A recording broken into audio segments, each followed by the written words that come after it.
So hi, nice to meet you. I'm sure I'll hear names and stories and what your gigs are as we go. I hope you're enjoying the time with Mark. I learn from him all the time. And I was actually driving here thinking about, because I started off my morning speaking to the deans at Vanderbilt, which was a whole different scene. And then I had our interns in the middle, and then you guys, which is probably much more my relatable kind of. Yeah, exactly. Yeah, exactly. And one of the things I sometimes think about, and we'll just run through kind of what I always call the Sarah story with pivots along the way, because I think people say, "Did you ever, aspire to be, the corner office at CMA?" I'm like, no way. Music was not even in my DNA, other than being my passion. But I also think about friends like Mark. We've known each other a long time, maybe 20, almost 30 years, maybe, different iterations. And it struck me driving here that I don't often talk about adversity. Like, this is as I was talking to interns today, I realized it all just seems, other than one job where it was miserable and I had 110 people crying in my office, which we'll talk about in a second. We don't often talk about the things that shape our characters. And I think when you know someone as long as we've known each other, and if things have come up recently, like Charlie Worsham, something came up, and I was explaining to someone how we all worked together, or TJ and John, and how we all met together in one of the eras, 2005, 2006, before that even. And so once you get to a certain stage, and you guys are doing this with your friends already, you're living together, you're working together, you're putting learnings and adversity in our toolkits along with all of our job skills. So I often say the picture on the bottom is just because I love music as a little kid. Since I was a little kid, there used to be a character called Tiny Tim. I'm laughing, and my dad took this picture thinking that's what it was. Just to say, I've always been passionate about music. I grew up, my mom played classical viola with the symphony, and my dad was a PhD who listened to the Opry under the covers. So two very disparate music backgrounds. Growing up, rock bands in Illinois, it was Chicago and Eagles and all that, REM, and then I ended up doing country. So I went to Georgetown. My degree's in American politics, American political history. I knew I wanted to be a journalist or a lawyer. Thankfully, I'm neither one still today. But I just kind of had con law kicked me out of not wanting to go to law school. My parents accused me of choosing college based on the basketball teams. I wanted to go to North Carolina. They had a good journalism program. I didn't get into North Carolina. I got into Duke, decided to go to Georgetown and DC, all those kind of things. So I got all of my hands-on experience in internships because Georgetown didn't have a media program. And even like you guys with a lot of hands-on, it sounds like, I think you can learn so much. Classroom's great for teaching you life lessons, I hope, and critical thinking. But there's nothing like hands-on to do this shit. And so I got all my TV experience in there, and my junior year, I interned for a political ad company, and they hired me for after I got out of college. Woohoo! Like senior year, no worries. I was so ready to get out and work. I had all these crazy musician friends. Some of them are here in Nashville, much older than I was, and I was ready just to be an adult. And never thinking when I took that first job that once the election was over at the end of '86, I'd be out of a job. So I went around, looked and had three very disparate paths. One was to work on a Jack Lemmon movie, and if I'd done that, I might have ended up in LA. Another was to do local TV, where I'd interned. And the third was to be a producer at C-SPAN. I'm like, producer title is better than assignment desk. I took the C-SPAN political job. And all of my pictures are really old. They're just a good reminder for me of stories. It has nothing to do with anything particularly. So I went to work at C-SPAN as a producer really early on. I covered the '88 and '92 presidential campaigns. I spent about 30 weeks on the road those years. One of the best things about being a producer at C-SPAN is you have to do all the crew jobs before you get to be a producer. So you get to learn to roll cable over and under and how to adjust lights and all those kind of things, you know, and all of those things are really important because I'm a big believer that TV is a team sport. And if the teleprompter operator fucks up, the anchor is going to look really bad because they're going to not read. If the lights go out, the director's going to be mad, but it's the lighting director's issue. And all of those things lead to a successful program. If you don't have a plan and work it together, it doesn't work. So I grew up there. I, at a very early age, became a department head, like 23. Everybody who worked for me is older. You guys are probably facing that somewhat now, particularly if you're even in the control room in a responsible position, and you know, everybody else has been around the block. Like, why do I need to listen to this kid in this role? I think one of the things that I learned the most there is like stand up for yourself, know your stuff, but also you don't have to beat your chest about it.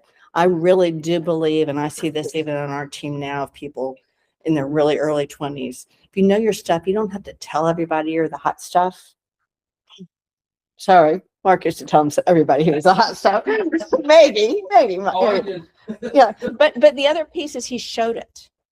And I think your actions speak louder than words in any case, because people know bullshitters. And if you do it and you know it, which he did, I mean, I work with people now who worked on his team at Echo in the early days, and they all talk about the energy. He was going to outwork everybody, and that you got to do really cool, innovative things without a lot of rules. And they all now, if they're suits in their jobs, they all still reference what they learned back then. So all these people who are older than me worked in my team. 2 of them shared an office and hated each other. And I didn't want to be the person who's always going to their boss like, man, how do I manage these people? You know. And so before I went to them, I thought was, what tools do I have in my toolkit to help me deal with this? And I'm like, oh, I was an RA in college.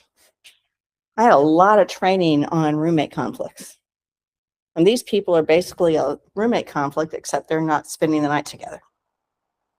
So all they have to do is coexist for 6 hours, because one person was on a 6 a.m. to 4 p.m. shift and the other worked 11 to 8. So just how did I get them to? And so I sat down and applied some of the roommate conflict tricks, and it worked enough to get them so that they could work together. And so one of the things I always say to young people is often you have tools in your toolkit just by living. And you don't have to ask advice for everything, because sometimes your gut tells you what's right. It's not bad to ask for advice or ask for questions, and that's what supervisors are there for. But put it through your filter, because you probably, on your gut level, know what's right. I had loved my job there. I was there, I can't even think about how many years it is now. 8. It's probably almost like everywhere I've been, I was 8 years. And I was ready to grow. And I'd done everything. I'd moved from leading the producing unit to being on the road. I went and did publicity for a while for them. I hate doing publicity. That will be a theme later on, that I hate doing publicity. So I didn't stay for that reason, and went back to producing. And I was ready to do something else. And I applied to be Ted Koppel's producer on a show called Nightline, which is on ABC.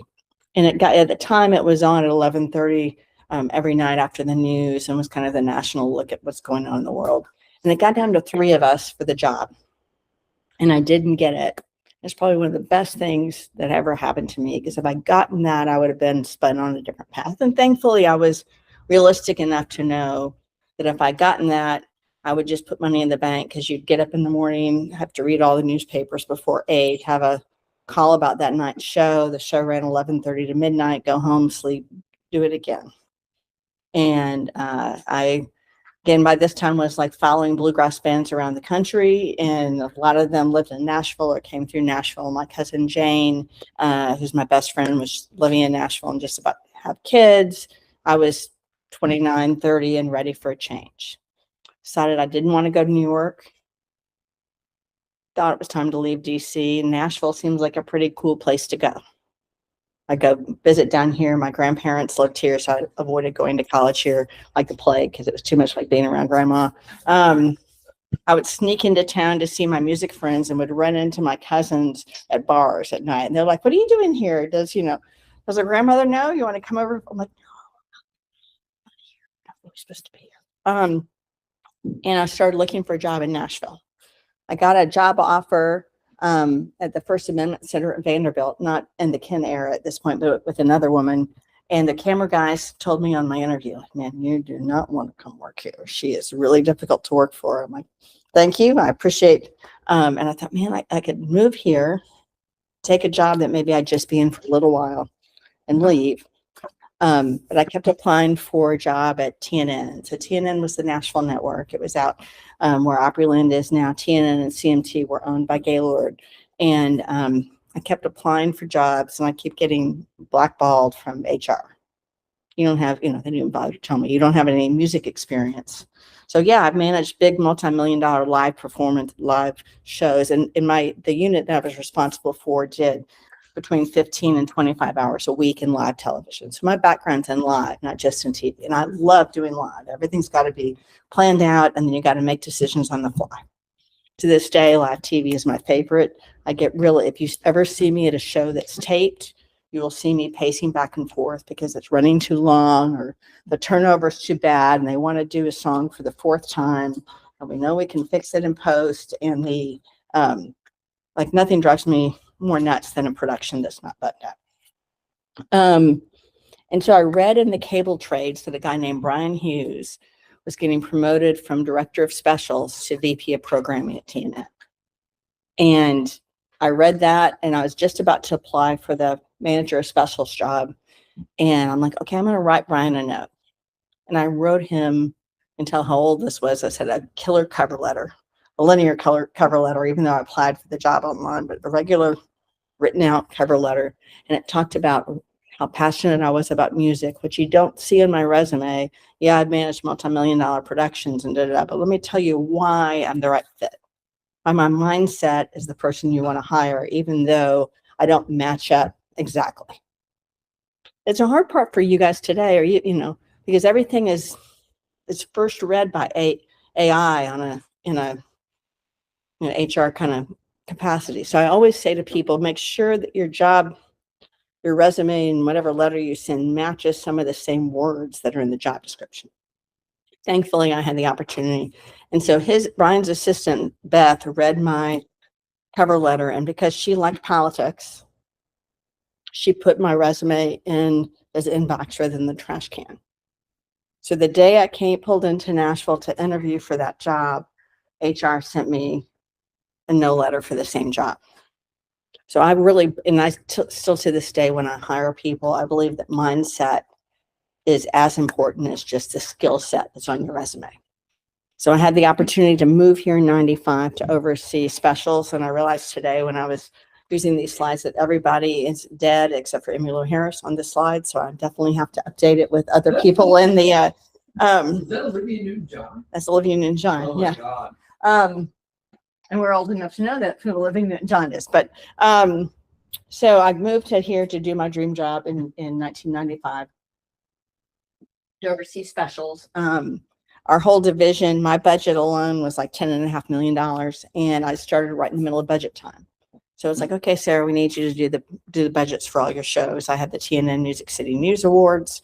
The time was at the Opry House. I eventually moved it downtown to Bridgestone, which is just ironic. Then years later, when I come to the CMA Awards is at Bridgestone. So I'm like, yeah, I've done a show here.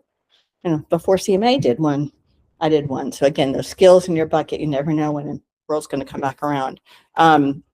And so I learned budgets forensically. And I think whatever your job is in the entertainment business, even if you don't understand budgets, you need to understand the budget for your P&L. If you're a producer, you certainly need to understand it. If you're an engineer, you still need to understand it. Because if you understand the finances of business, even if you're not a finance person, I'm clearly not one. I promised people when I got my MBA that like, pass me through finance, because I will always hire good people in my life to do it. But, I've gotten A's in management and a C in finance, but I got my MBA. So, but if you understand the finances of it, it makes the rest of the business make sense, and you're going to be invaluable to the people ahead of you, whether they're investors, like in Mark's case, back on, or someone who if you're producing a record for an artist, if you understand the money, it's really, really important.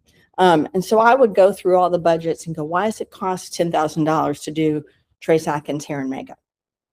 What's double secret overtime that he had at 2:00 because we didn't pay a meal, we didn't take a dinner break at 10:30. And I went through and I circled all the things I had questions on. And rather than going to Brian and going, answer this question, I put all the questions together. And then I sat an hour with him and I came in with, okay, I understand all this stuff. Here's the shit I don't understand. And so he saw that I was thinking critically, but I wasn't expecting to know all the answers. I'd never done it before.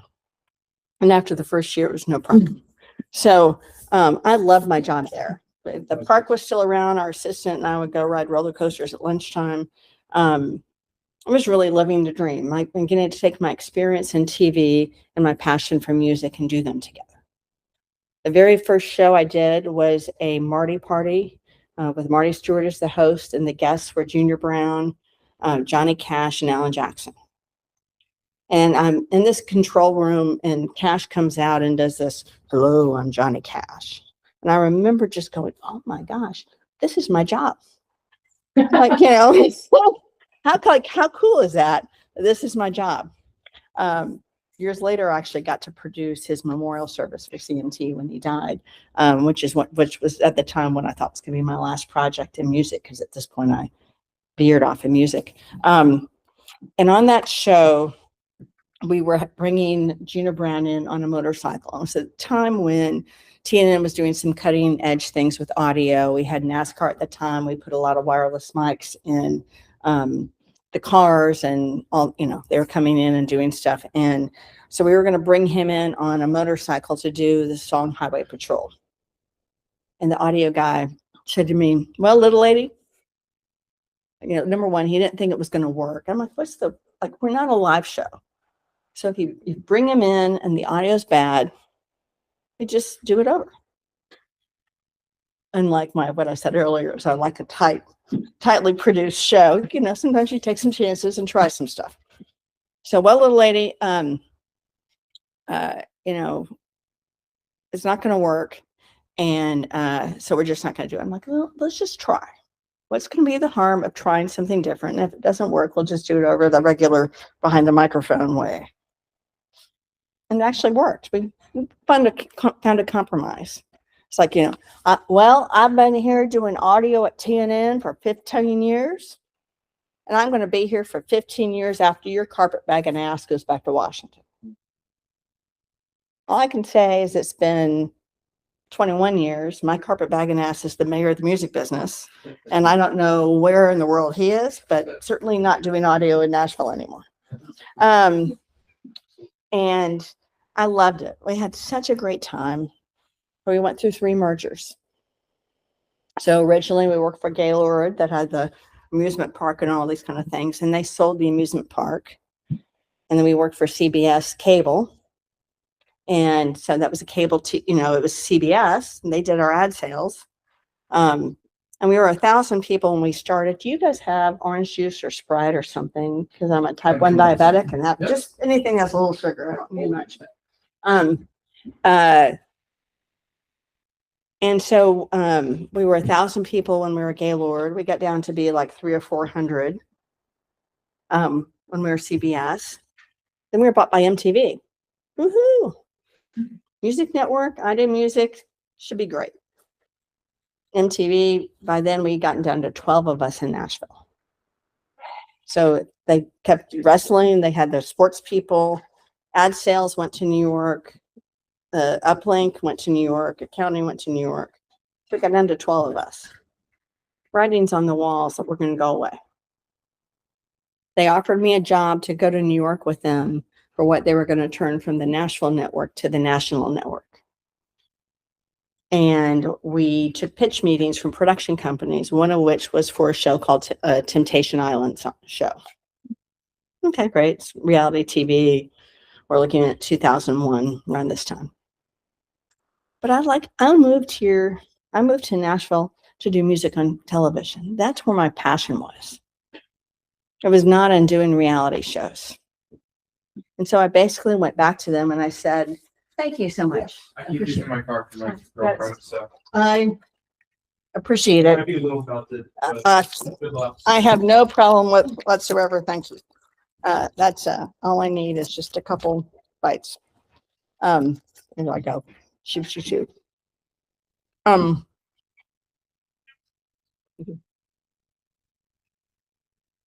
mhm. There's typically an ad breaks place here. Yeah, exactly. We just went to add. Do you buy flip bars? Um, 2 bites and a sip, and that should be good. My sister and my girlfriend both have type 1. So. There you go. When I wasn't diagnosed till 2019, talk about adversity, but on the edge, Wow. on You the weren't- eve, you weren't diagnosed with TMD until that's like late. very rare in an Wow. adult. And on the eve, he took care of me. Okay, Quick cool. I card. got a Sprite coming too. Okay, cool. Just gotta check something real quick. We've had trouble with the internet here. And we are not having trouble with it now. Yay. On the eve of CMA Fest, though. So like 3 days before, I'm hosting a party for the whole city. And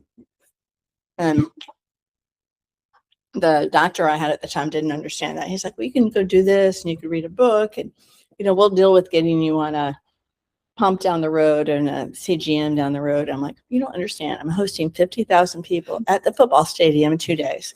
So like, give me all the bad stuff because I promise you, I will like not break down and cry, but I need to not like faint on the stage in front of 50,000 people.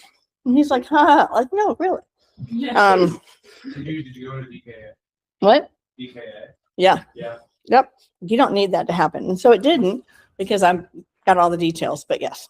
So adversity things should happen. You have to keep living your life and figure it out. So thank you. My husband will thank you because he always gets mad when I don't come in with supplies. So I just said, when you lay everybody off, lay us off.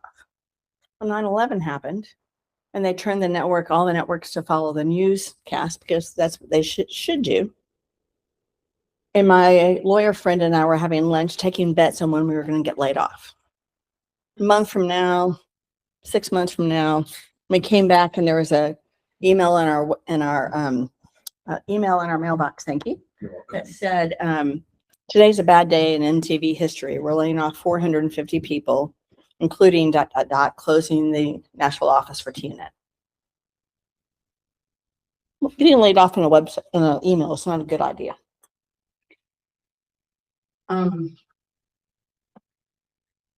Here we go. Numbers coming up. Sorry. And I was still a manager, and I was still the de facto number 2. HR calls because our boss is on an airplane coming back from Vegas. But tomorrow he'll be in. He'll tell all of you guys about what your plan is. But we know that they were supposed to happen tomorrow. But in New York, a memo leaked to a website called fuckedcompany.com. So rather than fuckedcompany.com telling everybody in New York and LA with MTV they're being laid off, in New York they all had meetings. Here's your package. We know you're gone. Blah blah blah. We were such an afterthought in Nashville that nobody remembered to tell us till the email came out. It's not the best way. I've had to lay off a lot of people over my time. That's not the way to do it. You want to be face to face. So I said to the HR person, Brian's going to land at 5 o'clock. I had a call already into him. Our cell phones at the time looked like a shoe. But I said, I already called him when he lands. And sure enough, he landed, said, keep everybody there. And he comes in to Tuesday. And other than one guy, Bob Cole, I don't know if you know Bob, he works with Predators now, but all of us were gone on Friday. What do you mean? Like I gave up my life in DC. I moved here to do my dream job. I'm living my best life. I'm working really, really hard, but I love what I do. What do you mean I'm not gone on Friday? I got a mortgage. Some of my colleagues had kids. Like I knew we were going to be gone. I just never imagined we'd be gone in, 72 hours. What am I going to do now? 35, 36. Do I leave Nashville? I thought about getting my MBA so I could stay, go work at a bank or something, but that's not me. I'm the person who, doesn't want to do finance. What am I going to do? So I had enough money saved to kind of figure out, take a little bit of a break. This next week was the CMA Awards. And my boss, Brian, had offered me his tickets to the CMA Awards. I'm like, I don't even know if I'm going to stay in Nashville. I mean, if I can't do music here, what am I going to do? I'd applied for the job at CMT. They didn't hire me because I worked at TNN, same family, but, so it's kind of hard to see CMT still doing music stuff, what I loved. And my friend Brian said, I'm going to make you business cards to take to the CMA Awards. I'm like, I don't even know if I'm staying here. He goes, well, people know you and they're going to need to know how to reach you. So Brian made me business cards that just had my name and my cell phone number and my email, my personal email, my AOL address shows how long ago it was. And I went to the CMA Awards. It's the night that Alan Jackson did Where Were You When the World Stopped Turning, around about 9/11, which I still think from the CMA history is one of those moments you go, oh shit, like this is the power of music. And one of people that we know, Ken Paulson, who was in my leadership music class, called me and said, I need somebody to produce our talk show on PBS, music show. You can do it in your sleep. It's kind of a marriage of what you did in DC and what you did at TNN. And we need somebody to do publicity. Oh man, I hate doing publicity, and so he's like, but you can work in New York, LA, you can live in New York, DC, or here. We have offices in any places. I said, look, rather than going to work for you full time, let's date. You have a need, I have a need, let's do it. But rather than coming to work with you full time, let me just do it freelance. And I'll give you 6 months. And at the end of 6 months, we can decide if this is what I want to do full time or if I'm the right fit for you. But because I knew I didn't love to do publicity, but I'll do it for 6 months. And in that 6 month period, I ended up forming my own company because CMT, while they didn't want to hire me for the programming job, they needed me to produce their red carpet shows. And people I knew at TNN with Scripps Networks Productions, they now needed me to do rent and EP work that I could do at night and send them show notes for HGTV and DIY and stuff. So suddenly I never set up to have my own production company, but suddenly I'm making as much money, if not more money than I made at TNN, and working on a whole bunch of different stuff for myself. It was great. And I decided to go to business school in the middle of that. So I'm working hard. I'm doing a whole bunch of different kind of things. I had to take my exams early because I was producing Alan Jackson's symphonic Christmas show for CMT. Working away. The last project I get was producing Johnny Cash's memorial service for CMT, which is still to this day one of my favorite shows I've ever worked on because we had the best directors, producers, right? Like dream team, everybody in their roles doing a show that just was very heartfelt and kind of sad. And I remember being on a call with Roseanne and she was talking about it as executive producer and her voice just broke when she said, like, oh, Daddy would love this. I'm like, shit, man, I'm really close with my dad. And like, I'm producing a show about her dad. And it gave it all sorts of different significance. And I remember editing that show going, this is the last show I'm going to do in music because Scripps Networks, who was one of my clients, offered me a job to go work at a network they bought here in Nashville. And I missed being in a corporate environment. I missed having the staff. I missed working together. And that job was at. So second chapter of Dream Job. DC, came to TNN, did the thing. Bad experience. Came back. Ed's the guy right there and all the pictures. We got to do some kind of fun stuff. I get embarrassed if you Google Taylor Swift and shortcuts. I will disown them because they're such bad production, as Mark laughs. But at the time, they're cutting edge for product integration because nobody did stuff like that back then. But before she ever had music out, we did a series with her called Shortcuts, which was a 1-minute pod buster in commercial breaks, 3 of them an hour, telling her story when she was in high school, and she'd go back and write songs between classes. We went and did a famous one I always think about, Country Time Lemonade, where her mom's pouring lemonade into the thing, and she and her brother and her dad, who were all still together at the time, are eating, having lunch, and then she goes to her basement music room and plays a song. So, and we only laugh because Shortcuts is how Mark and I really started working with each other on another project after that. And this was a fun chapter. Because actually we got to compete. Sometimes being the big guy is fun, and CMT was certainly the big guy, or TNN was when I was there too. My budget when I was at CMT for one show, in the case one of my bigger shows, was the same as the budget I had running the whole programming team at GAC. And we still got to eat their lunch on occasion. Not always, but on occasion. So sometimes being a number 2 was great. And being number 2 with a guy like Ed, who was dogged from radio days, was really fun. 2005,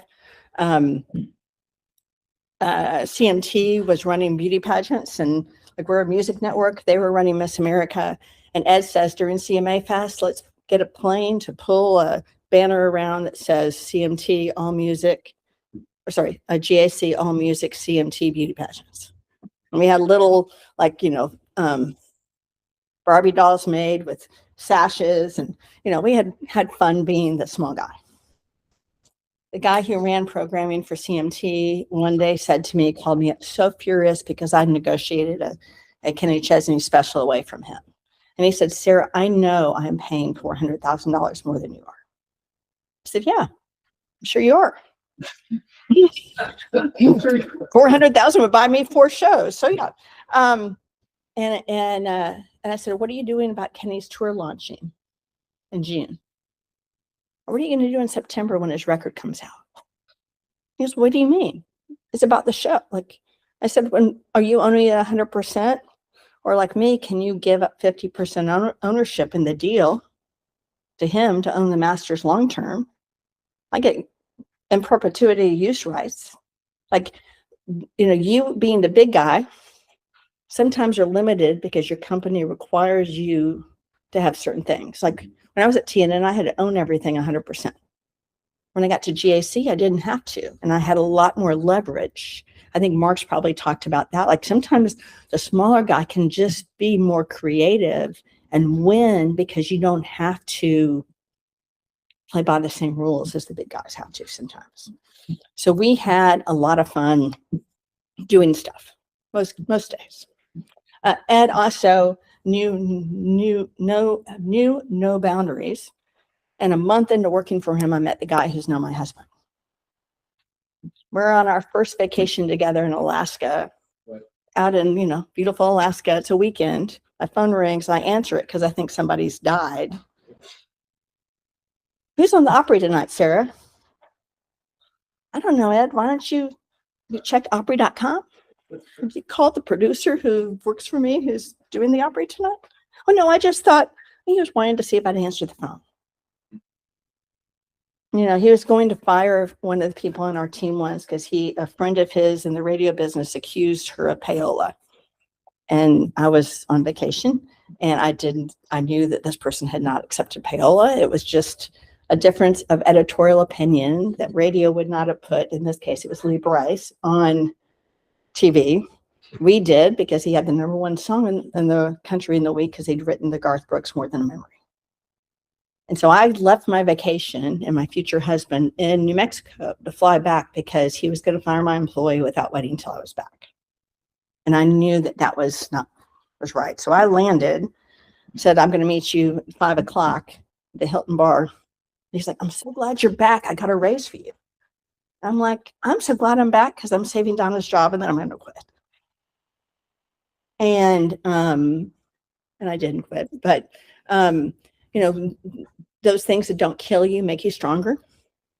And I've learned so many things working for Ed, but it got to a point in, well, I guess, but when you're on top two stories, and we'll get to CMA and get to your questions. Through the whole time at GAC, they were going to flip us to something else.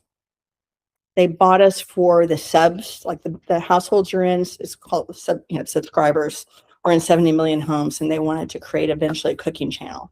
We had HGTV, food, travel, DIY. And so they were always going to kind of flip us. So I was put under contract to manage. At that point, I became GM running the network. My job was to basically build the plan to take the network apart and lay off all my employees and deal with that. And I'm like, look, I'm going to stay till the end just because I want to take care of our people. And he's like, it's okay, but you'll get paid for it. I'm like, because Ed was of the generation that it was all about the money. And that was not me. I was about the people and the relationships and all this stuff. So we were in the conference room, and we got a call because we were working on the idea. The Obamas were doing a series on music around America, and they did a show on jazz, and they did a show on R&B, and they were going to do a country at the White House with Brad Paisley, Alison Krauss, and Charlie Pride. And Ed was on the board of W.O. Smith School, which is a school here where musicians get 25 cents to teach music lessons or the kids pay 25 cents to learn music from inner city kids. Learn. Easy for me to say. Probably my blood sugar's not back up yet. Yeah, it's not. So we were in the conference room trying to figure out how to get the kids to DC. Our assistant came to get me to say, the White House social secretary's on the phone. Sarah, for you, can you go take the call? So I left and took the call. And they asked me, they said, well, CMA is doing this thing with us. And we're looking at, CMT has a crew there. Want to make sure you have a crew there too, if you want. And but it's really limited. It's a small space, so each of you can just have a one-person crew. Great. I'm saying, well, what if we did it live? And the guy said, what do you mean? What if you did it live? I'm like, well, what if we didn't just have a crew? What if we did a whole show and did the whole evening from the White House live? They're like, well, we'd have to have, you have to give the same feed to CMT. I'm like, that's fine. I've lived in DC. I know how the pool works. We can do that. They're like, really? You'd want to do it live? I'm like, well, yeah, doesn't happen that often. So I went back to Ed in the conference room, and he said, well, what did they want? And I said, well, we talked about the fact, and we're going to do a live special from the White House. And I'm like, okay, I've got to find that $250K somewhere in my budget. So we went to the White House and did country at the White House. And in the end, it saved everybody at GAC's job, because the executives who went, the guy who founded HGTV is the tall guy standing next to President Obama. They got so much of a lift as a company by us being in Washington that I didn't do the deal to save everybody's job. It's one of those things. We did the show because it was the right thing to do, and that was a nice outcome. It got to a point that I was ready to leave to grow again, kind of like I was at the end of C-SPAN.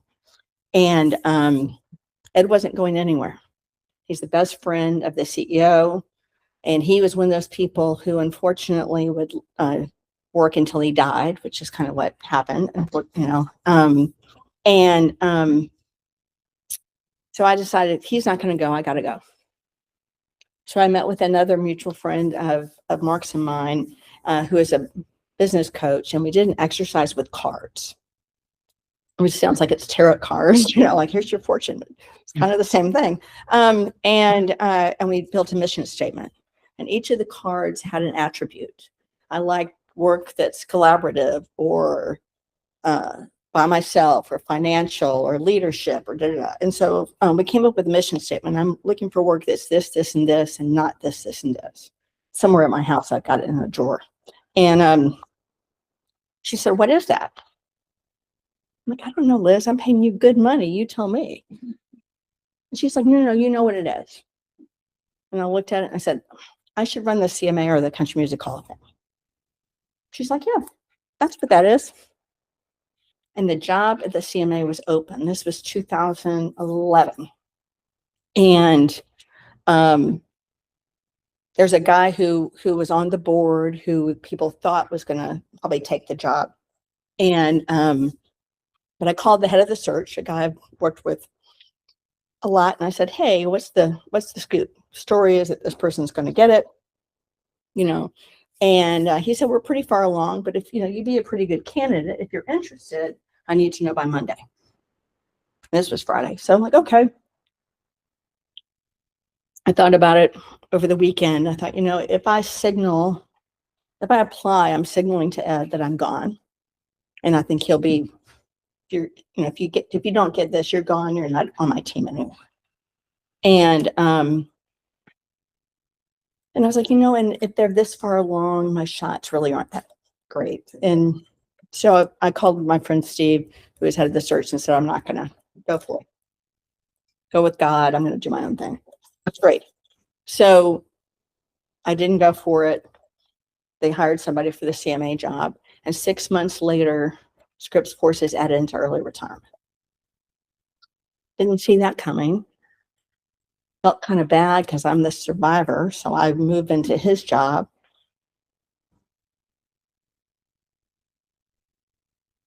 If I'd gone for, who knows? But suddenly he's not there anymore. We're still friends, but he's also on the CMA board still. So now suddenly I'm running a cable network before I'm 50, not something that was on my list of to-dos. But actually it was a much better experience for me to have done that, to be teed up for this job I'm in now. And then that person at the CMA didn't work out. So 2 years later, the job's open again. It's in the newspaper. My coach calls me and she goes, well, what are you going to do about this? My resume's already in and I'm going to meet with you in a week. And then in that interim period, who did they put in as acting CEO of the CMA but Ed? And if I had dissed him before, if I had maybe gone for the job, it's ironic that I ended up following him into the permanent job. He was on the search committee. He certainly was one of my biggest advocates and cheerleaders. And so while I hope to this day, he doesn't know how some days I was frustrated as hell at him. Our assistant used to play Taylor Swift's Mean video as a signal to me if I came back from a lunch meeting and he'd met with somebody else that put him on a spiral. And so I literally had this Pavlovian response when why do you have to be so mean and pathetic and a lot, I hear that song now and I still go. And actually we'll share a story that you guys can relate to because I've used this a lot as I've coached employees on this chapter of my life. I developed a Teflon suit. And again, Ed was so smart. He was so visionary. Things would happen. We had the flood in 2010. He's like, we're going to do a telethon across all the Scripps networks. I'm like, yeah, right. Food Network's going to drop what they're doing to do a telethon from Nashville. And they did. And we raised $3.5 million for the city of Nashville. There's those kind of things from his live and local and radio sense, he was so good on. But there are a lot of things that he wasn't. And often he had a small group of friends and whatever ideas they were, that was the idea of the day. And when you're in my job, trying to keep the rest of the organization on track, and he basically would go in and say to a group, Sarah and I have this. We don't need you marketing. We don't need you digital. I'm like, oh yeah, we do. If you want me to do what you call the secret sauce of Sarah, I need marketing and digital and everybody aligned and working together because it's a team sport like TV. And so I developed Iron Man, a Teflon suit, and that movie where it goes, I let the shit fall off me because I'd come back from lunch and it would be I'm trying to keep us going.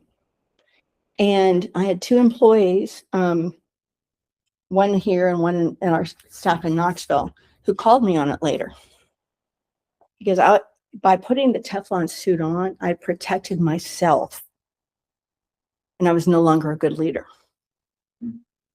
And what they both said to me was the person we work for comes in with this energy.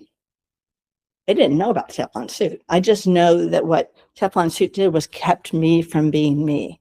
It protected me, but it kept me from being that. So then I had to learn how to do both of those things. And I only say that because often in any kind of situation, you might need a Teflon suit sometimes. That's how you get through whatever you need to get through. So CMA back in the equation. I go to interview. That there are 10 people in the room. I know 8 of them. And I'll go quickly through just my 10 pieces or 12 pieces of advice at the end. But one of them is that relationships matter.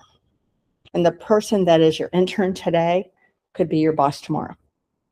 And I really felt it that day in my interview for the CMA, because it was not really the questions they asked me in the room that day, but it was, can she run a budget? Does she have integrity? Do people like working with her? Does she give a damn about music? And I think that's the piece that is such a key to people's success. I think it's certainly one of the keys to your success is that relationships matter. So I have overall most days the best job in the world. I just announced that I'm going to retire at the end of this year to spend time with my husband. I didn't meet him till I was 40. I didn't get married till I was 47. And I don't want to be one of those people who dies in the chair. So I'm going to just swing through a couple quick things and then we'll go to questions. Sarah's top 13. Number one, most important thing, you're in this room probably because you love music. If you love what you do, your success will follow, because it does not, none of this is an 8-hour day.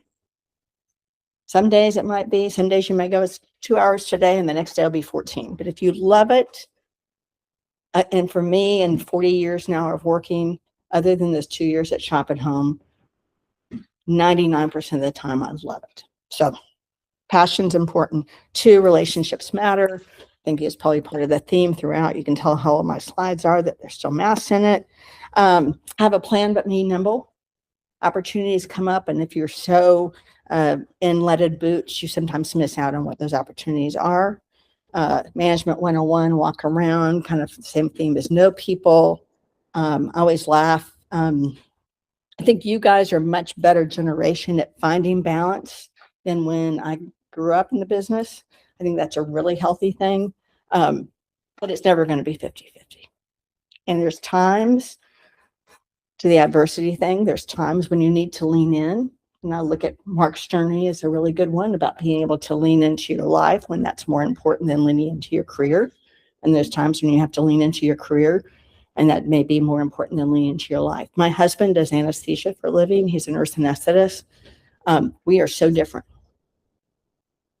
As we're looking at retirement, I'm leaving a career and he's leaving a job.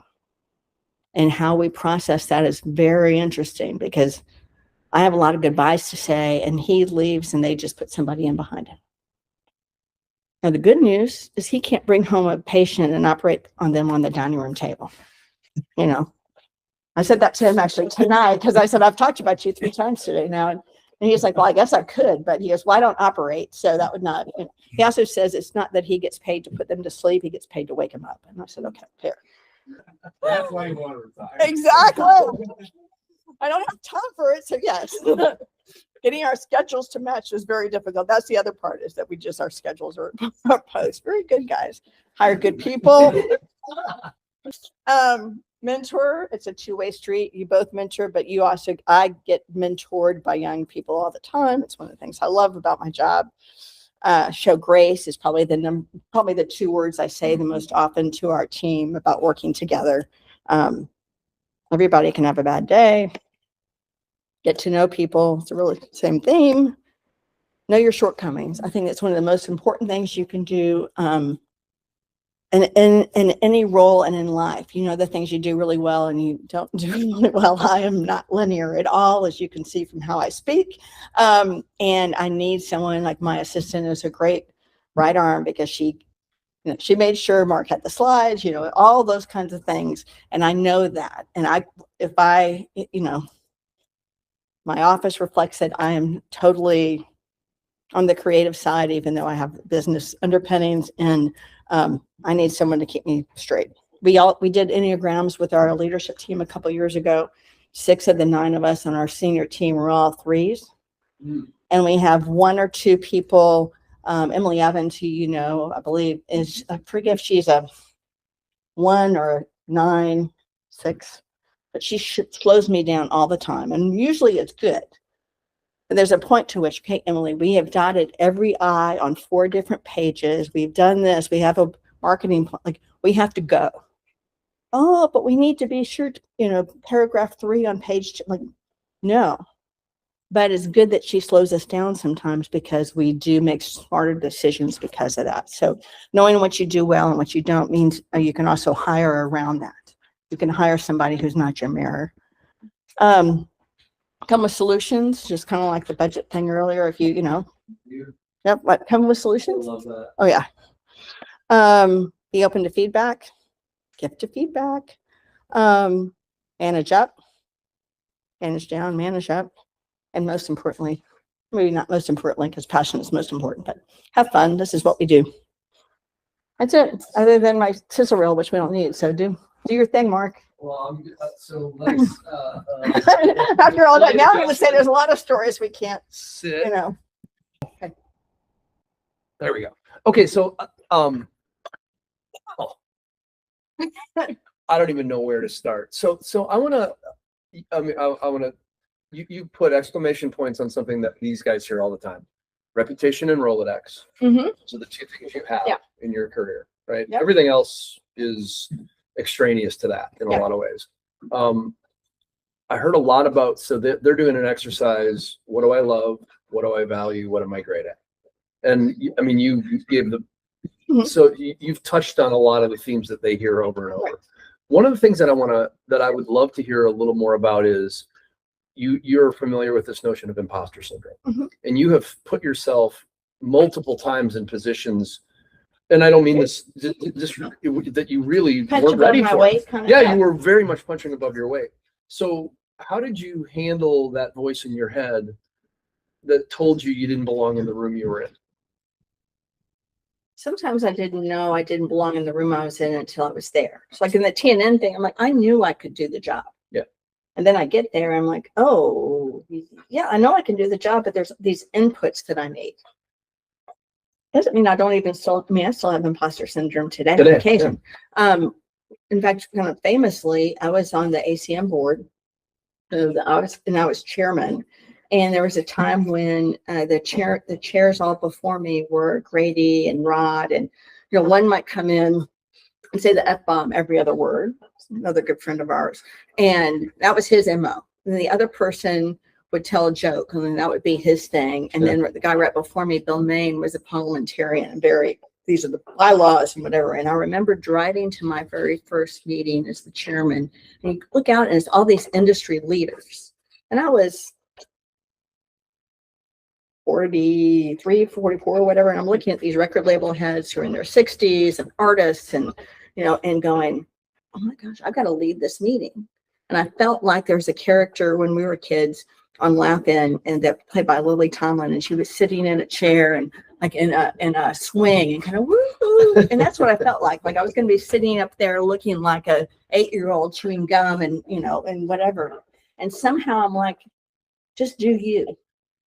And I think whenever I get to those places of being, I'm not supposed to be in this room. You know, one thing I would say that people an adjective that often gets used to describe me as authentic. Like you guys got it tonight. What you see is what you get. I'm not going to put on airs and be something else. And so I personally feel like if you can be grounded in yourself and that's what shows up, then you don't have to pretend to be something else. I mean, I feel bad for some artists because some might be real introverts and because of their job, they have to be. Mhm. But if you talk to them, they're here. And I give them a lot of credit that they can do both. But if you're who you are, then you don't have to pretend to be something else. Like you don't have to tell a lie about something, oh gosh, what did I tell this person or that person? Yeah. What you see is what you get. So that's an interesting kind of contrast to this notion of the Teflon suit. And I think about you have to, my experience was when you put yourself in that position of leadership, you have to, there's a certain amount that just comes with that role. And were you able to sort of strip that away? So when you talk about this notion of being authentic, but then you have to wear this armor to do what you have to do. Yeah. How did you pull that off when it was over? I think that was the lesson I learned from Judy Gerard, the woman who had been my boss at Shop at Home. When we were there one night and just talking about how screwed up the situation was. And she's like, I don't know what the answer is. And I'm like, yeah, but you're Judy Gerard. Of course you should know what the answer is. And it was a great lesson for me to have learned then and respecting her. And then I relied back on that lesson at the beginning of COVID because everybody's coming at us. It's the first time I'd really ever say, that I ever felt like I was about to crash and burn in my job, not because of the responsibility and decision-making process. So I did the commencement speech at Vanderbilt in 2021 at the business school on the process of making the decision to postpone in 2020 or 2021. So we went from 8 scenarios to 6, 5, 4, 3, 2. At the same time, you've got the mayor and the governor calling, we got to keep doing the event, and fans calling, and staff calling, please don't cancel it yet. And still, it's just inevitable. And so there was a period during that where I just felt I was frazzled to no end. And it's the place I learned that as a leader, you have to put your own mask on first. Yeah. And to this day, that's one of the most helpful things in that piece of you have to almost get ready to crash and burn to go, gosh, if I don't breathe air now, I'm not going to be able to help Mark.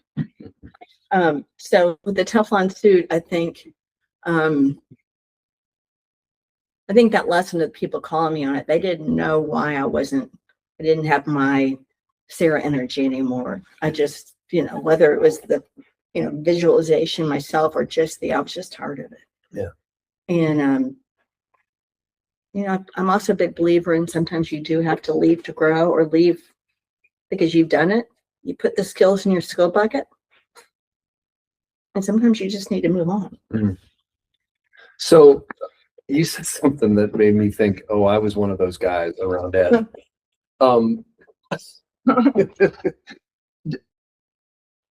When you're not the boss and you're doing the boss's bidding, and you're sitting out there going, this is a really fucking stupid idea.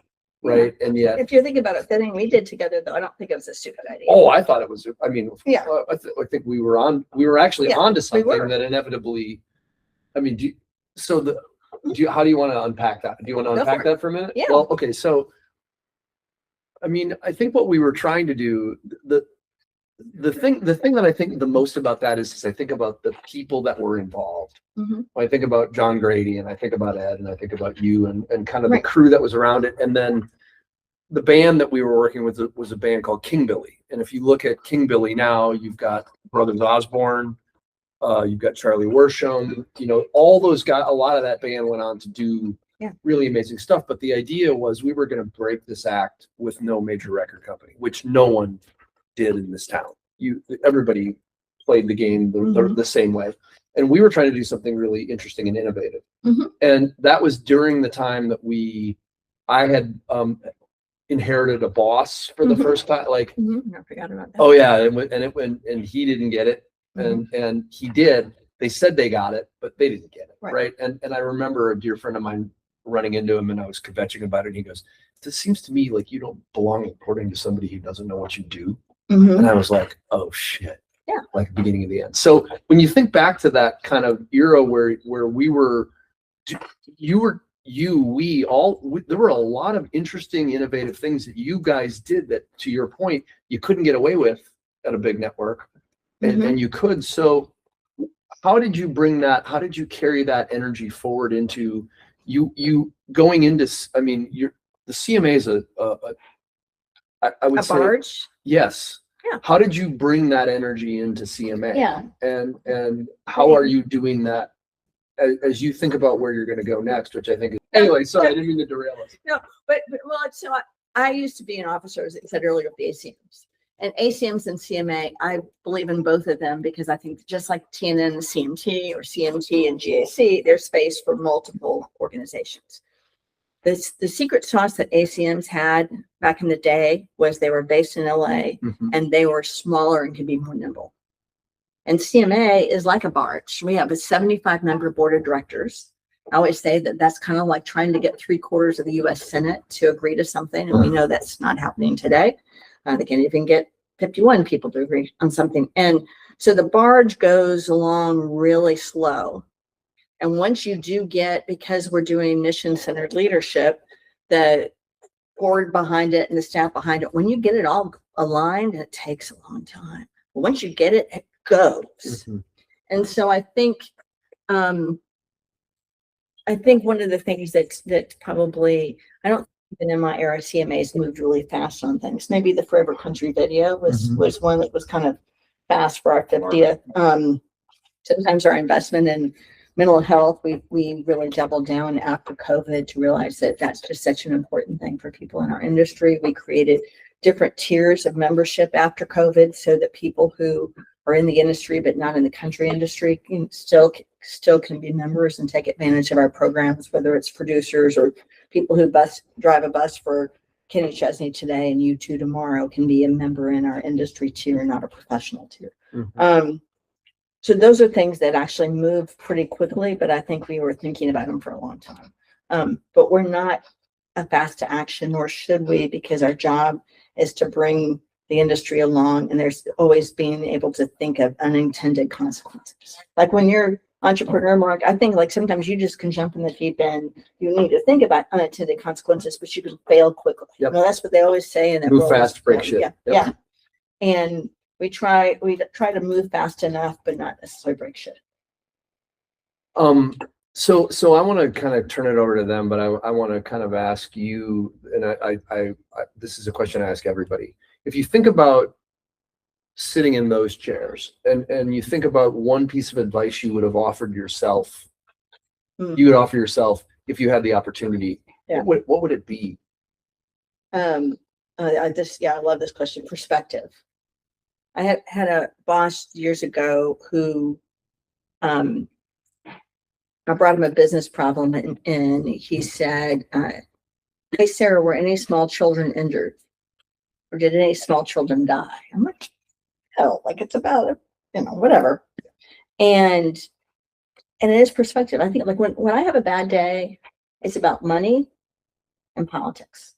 And money can be $1 million.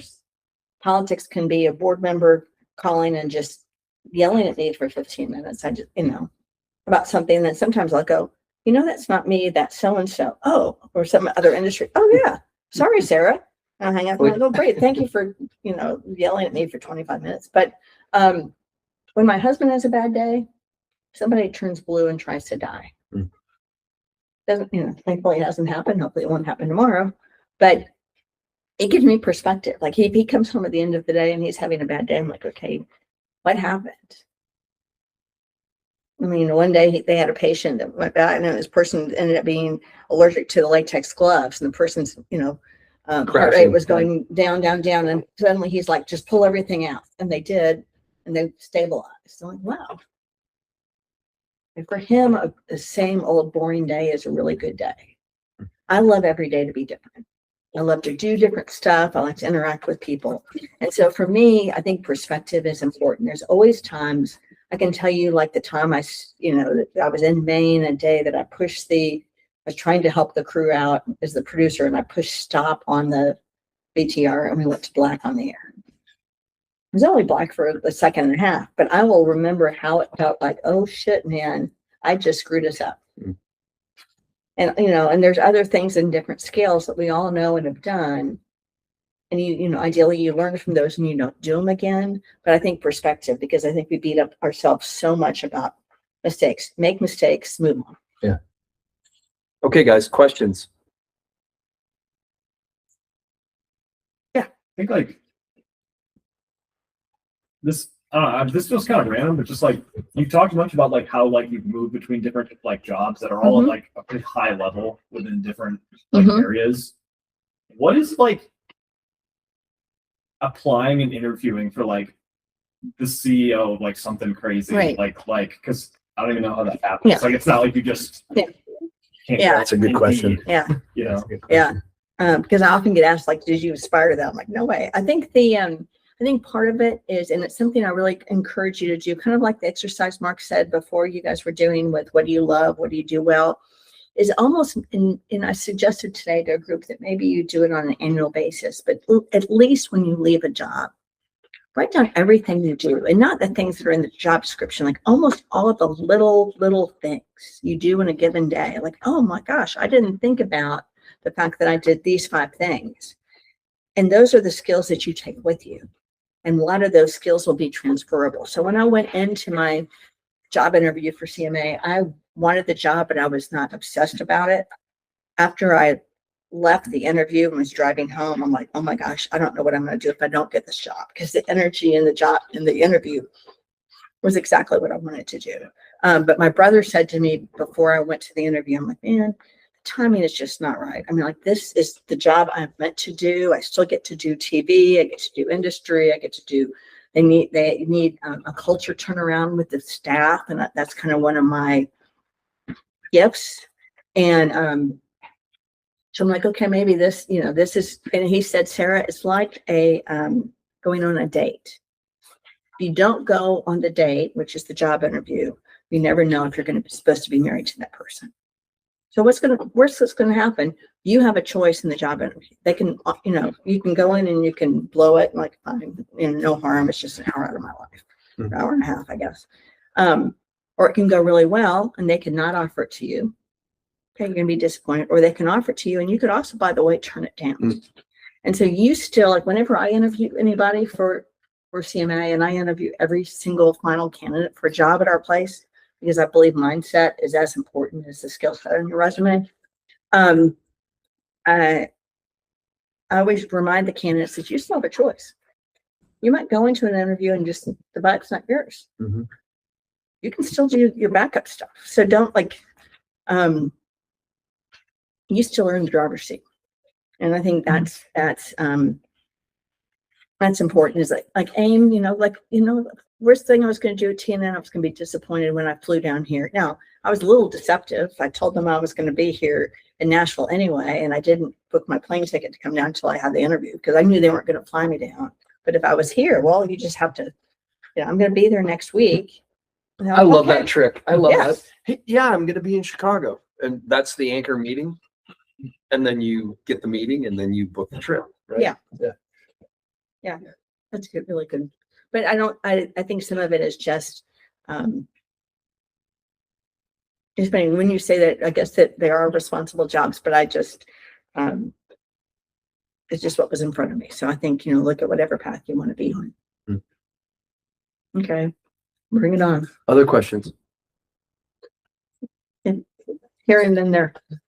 What's like the day-to-day look like for you? You're running like That was my just question. you're the mayor of the music industry. yeah. You're saying you're like, you interview final candidates, you're responsible for all this stuff. What's like, and now you're here chatting us up at 9 o'clock at night. So like, Yeah. what's that at? I know I have something every night this week. So this is one of those nights I'm very excited about the weekend. And don't you get there. I'm going to see you guys on the street somewhere. They're like, Or a place I'd be like, so. Yeah. how's it going? Have you been no 2 days are alike, which is one of the things I love about it. But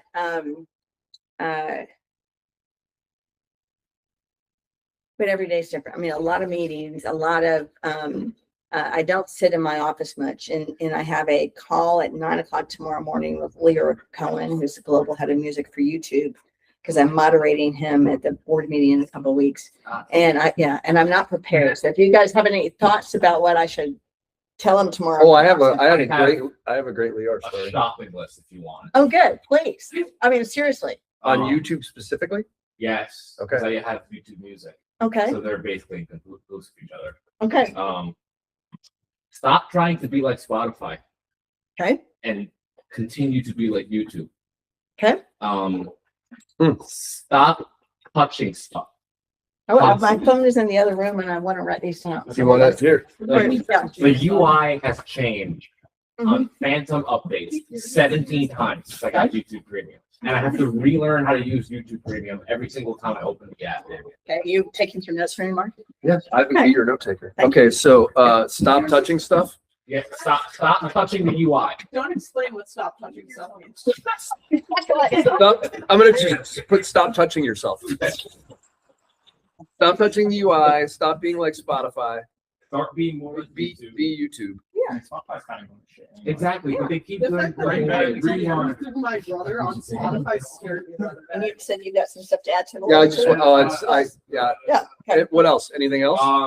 You got three's a charm. There's charm. Very Your, odd. your radio algorithm. Mhm. Please change that so it actually recognizes the music that I'm listening to rather than artist popularity. That's a really good one. Because My band, you know.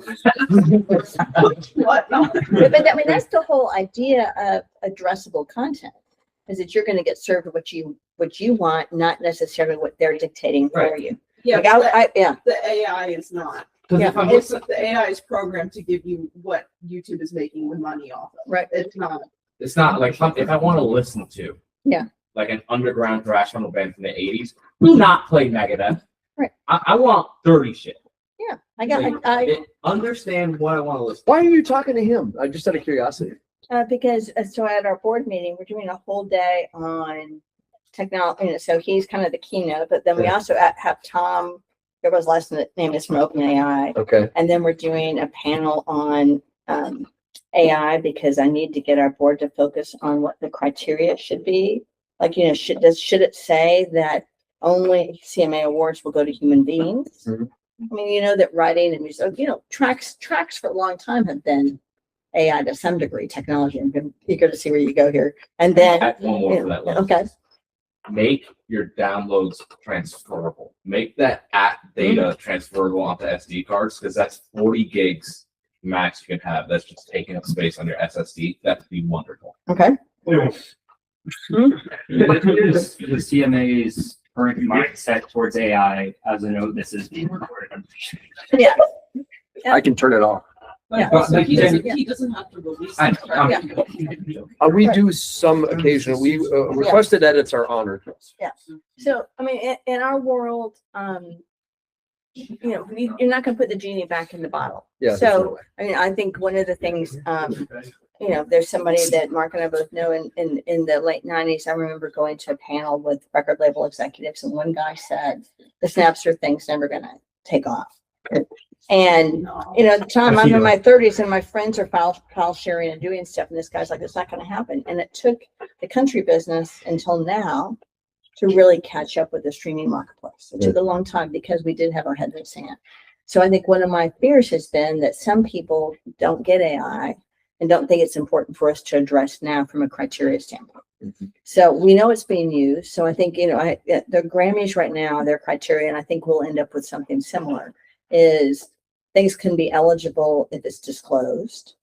I don't see a day when we would give an award to an AI artist. I could see, tracks that involve AI in the songwriting piece or in part of the mix. I mean, again, tracks have had AI components for a long time. Synthesized music, various pieces. But I think one of the reasons we're talking about these things and at the board meeting is so that we don't have our head in the sand and you get caught with songs being nominated that are performed. Like there's no problem with an AI artist and getting played, on a streaming service or people go do it. I personally think that there's still a live component or a human component for what a CMA award should go to because it's about honoring excellence in the genre. So yes. So because you're running CNA awards, Mhm. this is actually a great insight for the rest of us because we look at award shows and we're like, what the fuck are they thinking when they Right. give out these awards? Yeah. So when you have your board of nominations and Mhm. your potential winners and whatnot, right? Mhm. As you as the CEO, do you like specifically tell whatever board or Oh, yeah. or whatnot to listen? Yeah, so we're a little different than Grammys and others that have a submission panel and those things. So we are one man, one vote, which is why when I talked about the membership category, so why we have professional and why we have industry. So if you work in the business, you can be a professional member, which is a voting member, including, by the way, I mean, our largest category now is touring personnel. So road crew, men and women, musicians, those kind of things. Artists is our second largest category, then record labels, producers, blah, blah, blah. And it's one man, one vote. So we have 3 rounds of voting. The nomination round where people nominate people who have to fit a certain criteria. So the criteria is July 1st through June 30th. Record music that was released during that period or performance of an artist during that period. So if you guys were professional members, you would vote. The first ballot is the top 25 people and our top 20 people in each of those categories. So there's no panel or selection piece. It's all one man, one vote. So one of the things we always have to do is make sure that people are vote. Like, you know, like there are a lot of people who, there's one person, for example, in the press who's a voting member who complains a lot about him. But that person doesn't vote. I'm like, well, how can you, like, I have no problem with it. You know, there's a lot of people could win. I mean, they're all my children. I don't have a vote. I had to give up my membership when I took this job. That sounds about right. Yeah, and so when I get back in December, when I retire in December next year for the CMA Awards, I can vote next year. But by the way, we also, unlike a lot of award shows, we don't know who wins.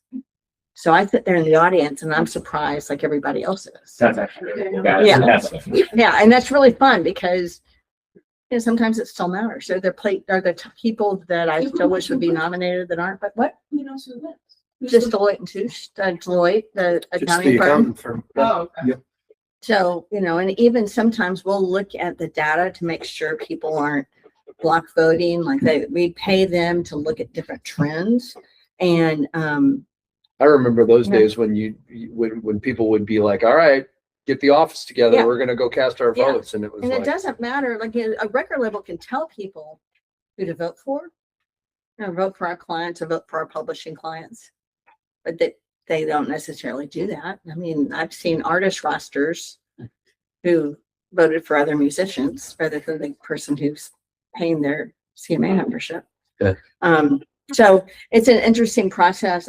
It's kind of like, a regular election. You know, if you have a vote, you need to use it because every single vote matters. Sometimes some awards are decided by, each year, one of the 15 is decided by less than 30 votes. Damn. And for some artists, that means those awards mean a lot of money. Like winning an award has a halo effect on your algorithm on streaming might be more like the next day if somebody wins, they're going to be on different playlists and that might, up their spends. I mean, and there's people like Stephen Wilson Jr. who didn't win this past year, but was nominated, but his TV moment was one of the highest streamed after the fact moments from the show. You got to see a lift in his consumption after the show. Tail isn't as long as it used to be in terms of the halo effect lasting for a couple months, but it's still there. still there. Other questions? What is like, what do you think is like most important to like being to be a successful leader in music? I have a colleague on our staff who says, Sarah loves the music and I love the industry. And it doesn't mean that I don't love the industry, but that I still, it's one of the things I look forward to the most in my retirement is just going back to listen to music for fun rather than all the things I have to. Like I could go listen to music every single night. I could go do 2 or 3 things a night. often I do 2 or 3 Mhm. things a night, but, and it's not really fun anymore. You know, I bought tickets to a show this summer and it was really fun, and I'm gonna go. We have a house in Sedona, Arizona. We're going in the fall, and Alison Krauss is playing up in Flagstaff nearby. I'm like, I'm gonna go see Allison when we're out there because it'll just be fun. I can go see them backstage if I want to, but I don't have to. And so you guys asked about my days. I don't know that I really answered that, but there's always and tomorrow I'm starting at 7 working out, but then I've got the Leo call, and then I've got 3-hour management meeting. I've got a TV negotiation call with our West Coast networks and a lawyer. And then today I did 3 things like this and a bunch of one-on-ones with staff members. And literally, I don't remember if I ate lunch. You might not have. No, I had a window between this. I went home and my husband was making dinner, and he said spaghetti or turkey burgers. I'm like, spaghetti with turkey burgers. And he's like, great. And so I ate and came here. So, you know, it's busy. It's a whole bunch of different things. I love it. Most days I would not wish it on the world. And then there's some days I'm like, take this job and shove it. I'm done. Mm. So. Well, and I want to say, and I think, you know, this speaks volumes about you. You have a really important big job, and the fact that you're willing to come here and talk to these guys, I'm really grateful for it. I think that they recognize what you're doing is. But to me, this is the most important thing, because this is feeding into those, you know, people fed into me, people fed into you. And Yeah. so what are those things? Like, man, I don't want to do it like that. She never got to sleep, or, you know, whatever. But you wouldn't be here if you didn't have that passion thing. I can see it in what you guys responded to tonight. And it's kind of an evil mistress sometimes, because it's not, I mean, it's a lot easier to go work at a bank or, you know, McDonald's, whatever. Yeah. And, but if you have that crazy dream, whatever piece of it feels right for you, there's nothing better. It's not easy, but it can lead to, you know, hopefully, I mean, I still feel like I'm 35 and I'm 61, and I've been really fortunate that I made choices and I took some chances. And no choice career-wise is also irrevocable. Okay, I'm going to work on being an executive coach when I'm retired. If AI doesn't replace me, which now it can do a lot of executive coaching. But I tend to be, I was a trustee of a scholarship program in DC for liberal arts kids going into business. And a lot of the times the kids, you know, people who were in the program, I was not the trustee that they all leaned on when they went to get their first job. I was the one they all called in their 20s when they were done with Wall Street, and they like, how in the world do I go from making $100,000 a year back to 19? I'm like, well, I don't know. I still make 19, you know, but but I would be the one they would call in that transition when they realized that they needed to find their passion job. And so I've been fortunate to have a couple of those chapters. Doesn't mean you didn't, you know, fall on your face at some time or whatever, but you know, you can make changes and you can make mistakes and go, okay, I'm going to go backwards. You might go backwards in money. You might go backwards in whatever, but it's your path. Like you drive your ship. And it's not, man, it's not like I get it. It's not like jobs are just out there and you wave your magic wand. I haven't gotten every job I tried for. I mean, I didn't end up with the not one job, and it's the best thing that happened to me, or I wouldn't be sitting here today. Yeah, I did a podcast this morning, and this was, you know, and in that discussion, I was like, I have literally only worked for someone else in the last 30 years once. In a corporate job, and Right. you've actually spent more time in that world than I have, and I was horrible at it. I mean, I was the worst corporate employee.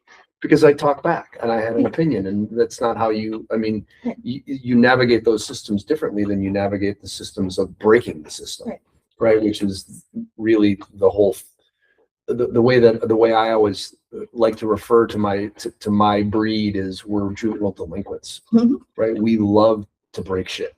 That's like why that slide on knowing your shortcomings is so important. And I really think just as that list of things you do in your job, you know, what do I do well? What do I not do well? And what do you like and not like? Because you can choose a path around things. And you've built your entire career around staying focused on the things you're great at, right? Yeah. And that's part of what we talk about here is this idea that, to me, figure out what you're great at and do that, and let someone else do the things that you aren't great at. Well, think about the discussion we've had about technology. Those things didn't exist when we were coming up. I mean, you broke the mold on a lot of things that were, coming up. And I think now I spent the first, 20 years of my life in cable television. And I cut the cord a couple of years ago, and I still cut the cord several years after my husband was pushing me to cut the cord. He's like, why are you, like, really? How much cable do you watch, Sarah? Like, because we're watching streaming, and we don't watch a lot of TV because we don't have time. Yeah. But technology has changed so much, and it's going to continue. That I said to somebody a couple of months ago, the rate of change since COVID is astronomical. Even my time at CMA, I was there from 14 to 20, so 6 years on the front end, and it's been 6 years since, and that so much more. The spinning just goes faster and faster. Well, the rate of change is going up, and the cost of that change is going down. Yeah, Mostly. Yeah, it's that curve. One more. I'm gonna give you one more, and then we're gonna let her go home. Anyone else got one? And if not, I've got one. Go. Have you ever been overwhelmed with the power? That's a great question. Other journalists going to stop with, have you been overwhelmed? And I was like, yes, quite often, as a matter of fact. Maybe tomorrow afternoon, come see me. Overwhelmed with the power. I think there are enough people that keep me grounded. There's moments when you go, oh, this is really cool, or I'm doing X or Y, or I'm not one of those people who, because I have a pretty healthy sense of things I don't do well. So clearly, oh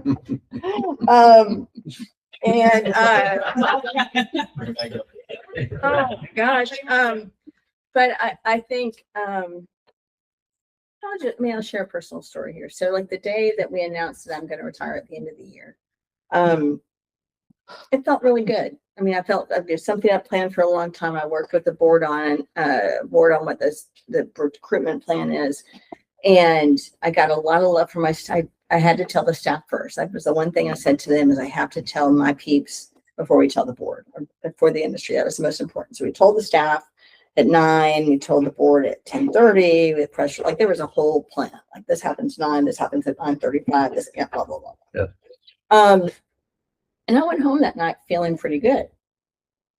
I've got love back from people. Some colleagues of ours, particularly women in the business, said, well, I never thought, you're older than me, but I never thought about retiring. I just kept thinking head down and keep doing it. And wow, that's actually kind of refreshing to think that there could be something on the other side that's just for me. And so I was going home kind of feeling like the shit, and feeling good. And I came home and my husband was just like, oh, hope you had a good day, and like on to whatever, because for him, it wasn't his big day, And so I was living a moment for a second of feeling influential and like, well, okay, I'm just, are you going to take the trash out or my, And then on Friday of that week, we went to the Opry for something, and he got to get some of that love too, because a couple of artists that I know well were like, man, we're so excited for both of you. Mm-hmm. And so he got to go, oh, this is what the love feels like. Mm-hmm. And so I think I have enough people who keep me pretty grounded, and this, there's still for some days when, if I'm feeling good, sometimes people go, oh, well, Sarah, these 5 things need fixing. So, yeah. Well, hey, so thank you, and thanks for giving us your time. Oh, always. I just really always, every time I sit with you, I learn something, and I really enjoyed hearing.